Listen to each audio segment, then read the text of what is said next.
Anda kembali menyaksikan Nusantara Economic Updates dalam segmen Industri 360.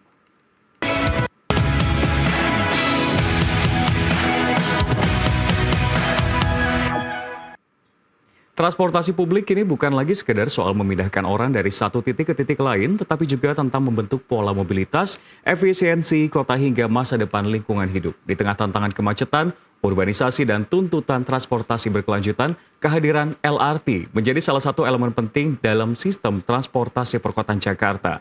Untuk melihat lebih jauh bagaimana kinerja, tantangan, serta arah pengembangan LRT ke depan, kami akan berdialog langsung dengan Roberto Acuen, Direktur Utama PT LRT Jakarta. Selamat pagi Pak Roberto. Selamat pagi Rian, selamat Terima pagi kasih. pemirsa.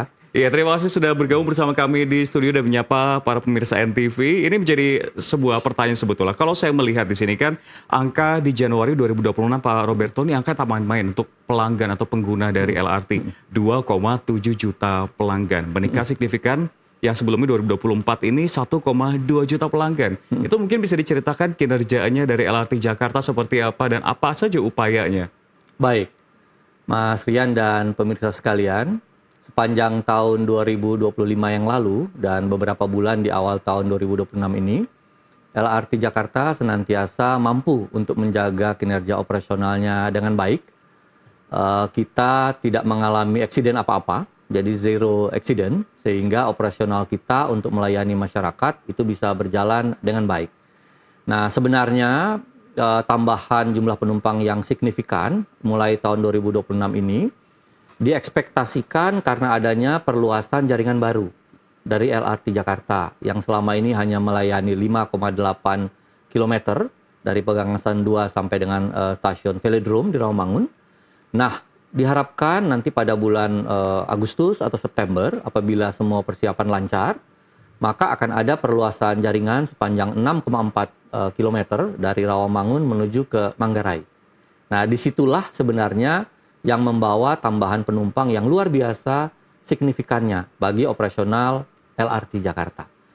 Kinerja lainnya, sebagaimana ditunjukkan dari data-data di perusahaan, ketepatan waktu, kemudian pelayanan minimal, kemudian survei kepuasan konsumen, kita mampu menjaganya senantiasa tinggi. Mungkin sementara itu. Ini saya menarikkan memang berdasarkan yang saya lihat di sosial media itu kan banyak yang meminta bahwa LRT Jakarta untuk memperpanjang jalur khususnya untuk menghubungkan antara pusat ekonomi dengan pusat pemukiman. Ini juga tadi dibuktikan dengan salah satu rencana yang tadi disampaikan oleh Pak Roberto tadi. Betul. Sebagaimana moda-moda transportasi atau alat transportasi lain di perkotaan, khususnya Jakarta yang sudah mengarah kepada megapolitan, maka koneksi antara titik-titik pertumbuhan termasuk kepada pusat-pusat pemukiman ini menjadi sangat vital, terutama dalam rangka mengurangi kesulitan kemacetan di kota Jakarta. Diharapkan dengan adanya transportasi publik yang bisa mengkoneksikan titik-titik pertumbuhan maupun pusat-pusat pemukiman, maka semakin banyak orang yang berpindah dari transportasi pribadi ke transportasi publik.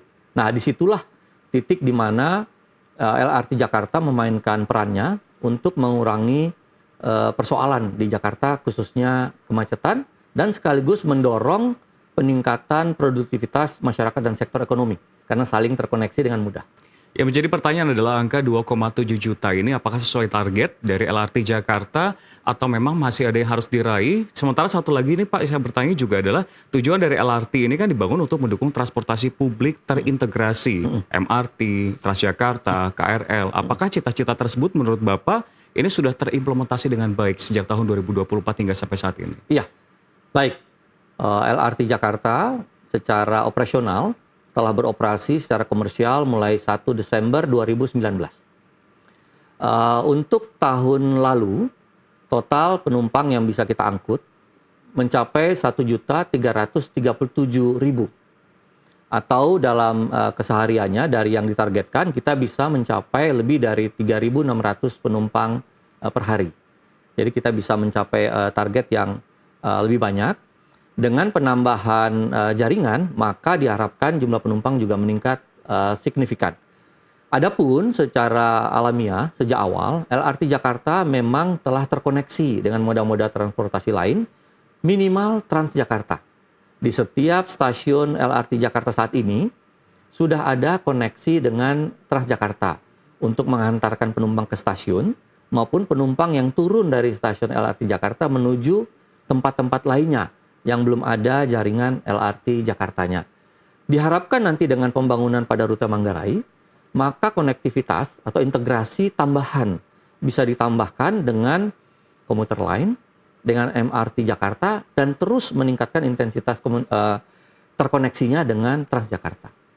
Bukan hanya soal jalur yang nanti akan diperpanjang atau jumlah pengguna yang semakin meningkat. Ini salah satu stimulus yang disampaikan. Kalau kita melihat di sini ada angka sekitar 53.000 yang menggunakan kartu gratis, layanan gratis. Itu bisa disampaikan seperti apa, Pak? Iya. Sebagaimana informasi kemudian arahan yang senantiasa disampaikan oleh Gubernur DKI Jakarta pada berbagai kesempatan, salah satu fungsi utama dari LRT Jakarta adalah memberikan layanan yang terbaik bagi publik, khususnya mereka-mereka yang menggunakan transportasi publik, dengan harapan mereka akan berpindah lebih banyak dari transportasi pribadi ke transportasi publik. Nah, untuk itulah sekaligus melayani segmen masyarakat tertentu, maka ada 15 golongan yang diberikan kesempatan untuk menaiki LRT Jakarta secara gratis. Dan ini pun berlaku juga untuk moda-moda transportasi lain seperti MRT dan Transjakarta. Nah, mereka inilah yang dimaksudkan sebagai kelompok yang menikmati layanan gratis di LRT Jakarta, antara lain PNS, TNI Polri, kemudian beberapa pihak lain yang bisa kita ikuti, seluruhnya ada 15 golongan. Baik, lalu terkait dengan proses panjang hingga sampai berada di posisi saat ini untuk LRT Jakarta. Mungkin kita ingin tahu, Pak, isu terkini itu seperti apa saja sebetulnya hal yang paling menantang bagi LRT Jakarta saat ini, dan juga mungkin dari sisi teknis, pendanaan, atau mungkin dari isu-isu lainnya, Pak, terkait dengan integrasi antar moda ini, Pak? Baik, kalau dengan kata-kata yang sederhana, tantangan yang paling dekat kita hadapi adalah stay relevant. Stay relevant. Ya. Meminjam salah satu guru besar manajemen dari Universitas Indonesia, terminologi itu persis sama dengan tantangan yang dihadapi oleh LRT Jakarta. Bagaimana LRT Jakarta mampu beradaptasi dengan kekinian ketika Jakarta sedang menuju ke kota global, menyongsong 5 abad pada 22 Juni 2027 nanti, dan sudah terinteraksi sebagai megapolitan, maka bagaimana LRT Jakarta bisa memenuhi ekspektasi masyarakat. Tidak hanya mereka yang pengguna reguler atau komuter dari LRT Jakarta, artinya berangkat dari rumah menuju tempat kerja, tetapi bagaimana tetap relevan dengan kelompok-kelompok masyarakat lain untuk keperluan sifatnya wisata, kemudian mahasiswa maupun pelajar, dan keperluan-keperluan lainnya yang merupakan kebutuhan untuk bergerak dari masyarakat perkotaan seperti di Jakarta. Termasuk untuk menjawab penasaran dari masyarakat atau pengguna LRT Jakarta ini, Pak, bisa digambarkan sebetulnya seperti apa rencana dari penambahan, pengembangan jaringan LRT saat ini? Koridor mana yang menjadi prioritas dari ekspansi ke depan? Boleh dijelaskan, Pak, di-spill sedikit? Baik, tadi sudah saya sebutkan bahwa dalam waktu yang relatif dekat ini, sebagaimana warga Jakarta yang kebetulan berdomisili di sekitar jaringan baru kita, saat ini sedang dalam tahap penyelesaian akhir infrastruktur prasarana yang menghubungkan stasiun Velodrome di Rawamangun dengan stasiun baru di Manggarai nanti. Jadi sekarang kita mengoperasikan 6 stasiun dari Pegangsaan 2 sampai Velodrome. Sedang dibangun 5 stasiun dari Rawamangun menuju ke Manggarai, sedang dalam tahap penyelesaian akhir. Mudah-mudahan dalam 1-2 bulan dekat ini secara fisik sudah tuntas, baik jaringannya maupun stasiunnya, sehingga kita bisa segera memulai kegiatan uji coba, barangkali dalam 2-3 bulan ke depan. Dan apabila itu berlangsung dengan baik, sebagaimana kami dapatkan informasi dari holding kami, PT Jakarta Propertindo yang membangun infrastruktur fisiknya, mudah-mudahan di bulan Agustus atau September, kita bisa memulai operasi secara komersial. Artinya masyarakat, warga Jakarta, termasuk yang terkoneksi dengan komuter lain, dengan MRT, dengan LRT Jabodebek, maupun Transjakarta, atau mereka yang berdomisili di sekitar jaringan kita, barangkali termasuk karyawan Nusantara TV, karena jaringan kita di sekitar sini, bisa mulai menikmati layanan dari LRT Jakarta. Wah, menarik sekali. Berarti 2 hingga 3 bulan nanti kita bisa coba, lalu Agustus pun akan beroperasi untuk publik. Betul.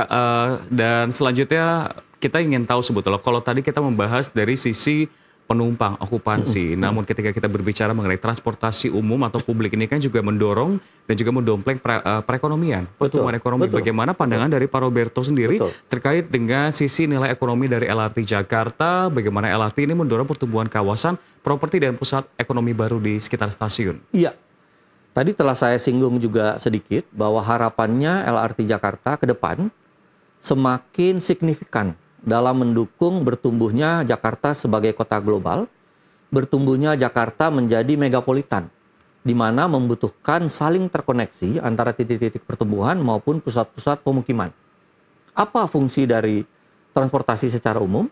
Adalah memastikan perpindahan barang, orang maupun jasa dari satu titik ke titik lainnya. Disitulah peran utama dari LRT Jakarta. Harapannya produktivitas masyarakat semakin meningkat. Sektor-sektor yang berada di dalam jaringan yang terkoneksi dengan adanya LRT Jakarta semakin produktif, maka kontribusi terhadap perekonomian DKI Jakarta secara umum itu juga akan meningkat. Apalagi DKI Jakarta adalah kontributor yang signifikan untuk pertumbuhan ekonomi nasional. Tapi ada satu hal lagi, Mas Rian, yang mungkin ingin saya sampaikan. Di luar dari hal-hal yang terkait dengan kontribusi terhadap pertumbuhan ekonomi Jakarta, LRT Jakarta bisa kita lihat sebagai sarana transportasi yang juga membanggakan bagi warga Jakarta. Memiliki layanan transportasi seperti LRT Jakarta yang memiliki standar layanan global, sebagaimana bisa kita dapatkan pada penyedia sarana transportasi lain di negara-negara maju. Menurut saya ada dampak yang di luar sekedar dampak ekonomi, yaitu dampak membanggakan, mengangkat citra dari Provinsi DKI Jakarta dalam rangka menjadi kota global ke depannya. Ini tidak sering dibicarakan, tetapi kita sadari bahwa itu juga terjadi. Mengikuti tren global dan juga meningkatkan citra dari DKI Jakarta.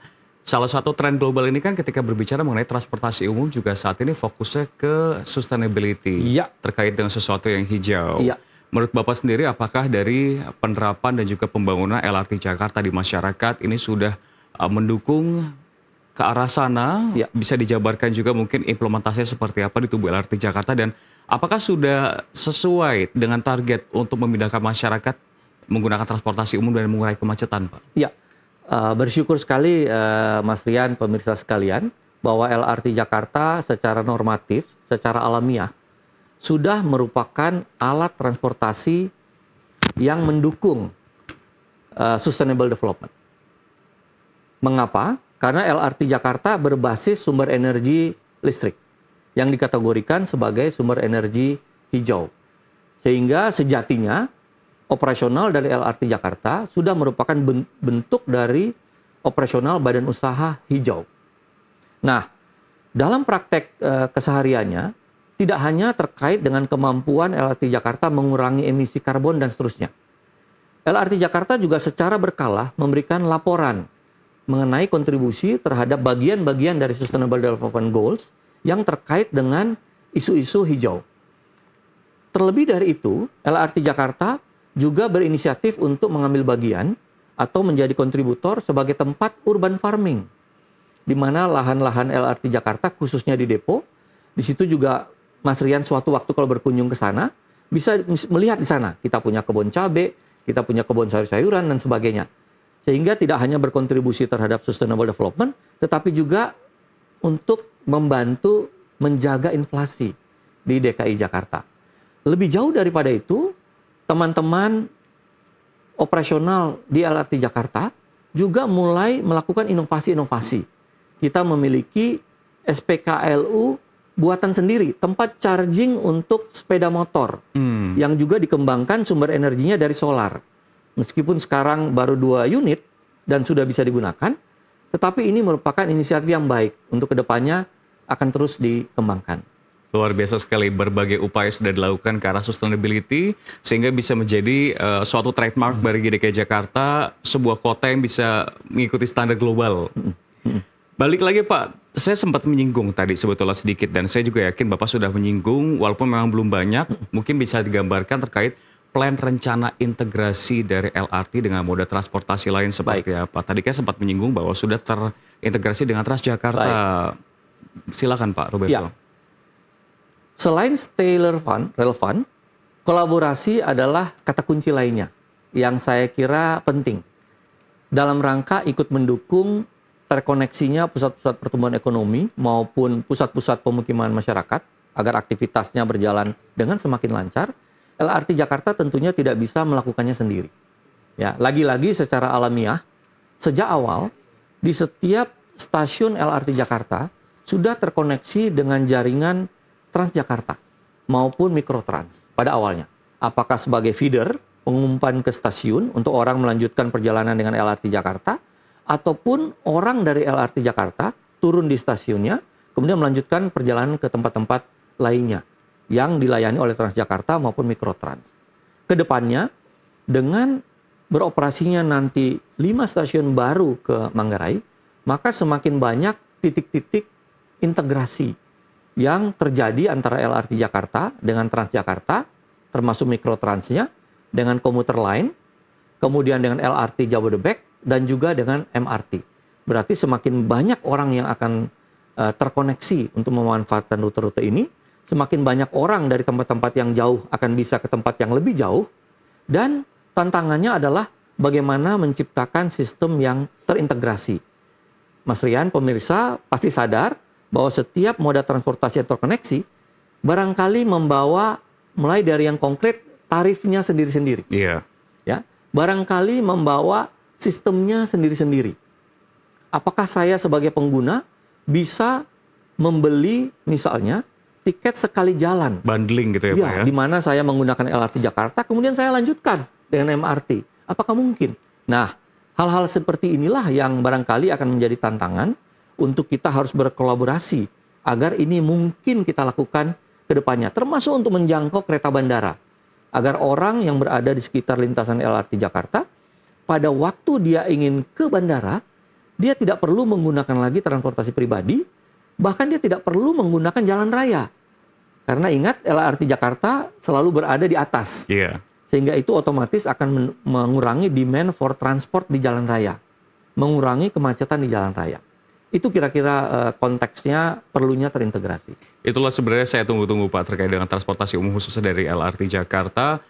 Efisiensi biaya karena paket tadi, Betul. efisiensi juga untuk naik turun transitnya. Betul. Kita sangat tunggu-tunggu. Namun jika berkaca melihat jangka panjang 5 tahun hingga 10 tahun ke depan, seperti apa sebetulnya visi dari teman-teman dan juga Anda Pak di LRT Jakarta? Apa saja yang akan dikejar, termasuk mungkin target dari penumpang setahun ke depan juga boleh digambarkan singkat saja Pak. Iya, visi berarti cara pandang yang jauh ke depan. Saya tidak akan membawa LRT Jakarta keluar dari visi yang sudah ditetapkan, yang kita pedomani. Visi LRT Jakarta sampai saat ini adalah menjadi solusi mobilitas publik yang terbaik di Indonesia. Jadi kita akan konsisten dengan itu para pemirsa sekalian, Mas Rian. Kita akan senantiasa berupaya untuk memperkuat berbagai aspek melalui misi-misi yang merupakan turunan dari visi tadi, agar kita tetap mampu menjadi solusi mobilitas yang terbaik bagi warga Jakarta maupun siapapun yang ada di dalam wilayah DKI Jakarta yang dilayani oleh rute-rute LRT Jakarta. Contoh satu bisa saya sebutkan, bahwa kita memiliki ketepatan waktu yang senantiasa tinggi. Rata-rata ketepatan waktu kita pada tahun 2025 mencapai 99,9%. Saya kira ini salah satu indikator transportasi publik yang baik, kalau bukan yang terbaik di antara transportasi publik yang mungkin Anda kenal.